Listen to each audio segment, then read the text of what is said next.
Hey guys, what's up? So Samsung has been at the forefront of foldable smartphones. They've launched two foldable smartphones since last year, and both these phones have done reasonably well for what they have to offer and the prices that they were launched at. We are now waiting for Samsung to unveil the third foldable smartphone, the Galaxy Fold 2, and we do have a fair idea of what the phone will offer in terms of the specifications. The Galaxy Fold 2 will be an improvement over the original Fold in almost all the aspects, including a bigger main and cover display along with the 120Hz refresh rate for the inner one. We know that Samsung will get rid of the ugly cutout in the main display and expand the outer display across the whole body. It was assumed that the punch hole on the inner display might be placed at the right corner, but according to Ice Universe, that may not be the case.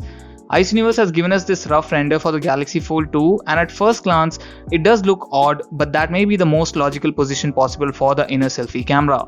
Now, it would have been nice if the punch hole was on either side of the two edges, but if you think about it, that may not be possible.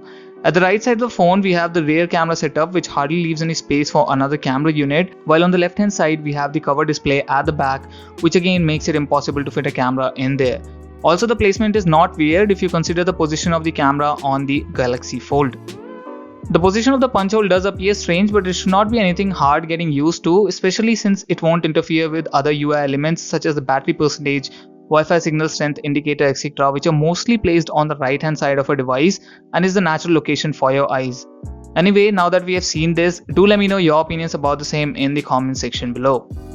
Moving on, we also have an update to the specifications of the Galaxy Z Flip 5G. It was reported that the 5G variant of the Z Flip might get the Snapdragon 865 SoC, but according to the latest info from Digital Chat Station, the Galaxy Z Flip might sport the same silicon as the other smartphones to be launched on August 5th, the Galaxy Note 20 and the Galaxy Fold 2. The smartphone might be powered by an overclocked or the Plus variant of the Snapdragon 865 running at 3.09 GHz, while the normal 865 runs at 2.84 GHz. It should be interesting to see how Samsung prices this over the 4G variant.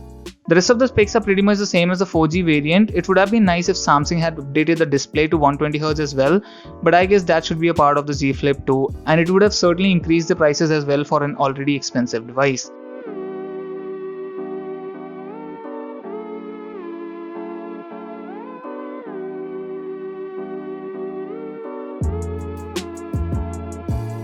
Also, according to South Korean media, Samsung is planning to adopt a 3-month flagship launch strategy after the announcement on August 5th. The report claims that the company has settled on a monthly release schedule starting with the Galaxy Note 20 series in August, followed by the Fold 2 in September and the Galaxy S20 Fan Edition in October. The S20 Fan Edition might make an appearance in the August 5th launch event as well, and if it launches in October, that would be a whole lot earlier than the S10 Lite and the Note 10 Lite, both of which were launched in February of 2020. The early launch should work in its favor. Also in the news, Realme has announced the much awaited X3 and X3 SuperZoom in India, starting at 25,000 rupees for the 6GB 128GB variant of the X3, while the X3 SuperZoom starts at 28,000 rupees for the 8GB 128GB variant. The phones have the last year's Snapdragon 855 Plus SoC, a 120Hz IPS LCD, and a 30W Dart Charge fast charge. What differentiates the two handsets are the camera setup. While the X3 SuperZoom has a periscope lens with up to 5x optical and 60x hybrid zoom, along with a 32MP dual selfie camera, the X3 has a 20x hybrid zoom and a 16MP dual selfie camera. The price seems just right to me. While a lot of people are comparing this to the yet unannounced OnePlus Nord, which is expected to be launched around 25,000 rupees, the performance on that phone won't be anything close to this. The Snapdragon 855 Plus is a flagship grade processor, while the Snapdragon 765 is a mid-range SoC. The only advantage it has over the 855 Plus is the support for 5G, but that shouldn't affect your purchasing decision, at least as of now.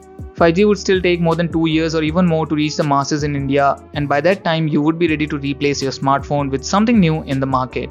That's it for this video. Do let me know what do you think about the price of the Realme X3 series. Smash the like button if you liked it and consider subscribing to the channel for more tech videos. I will see you all in the next one. Till then, bye bye and stay safe.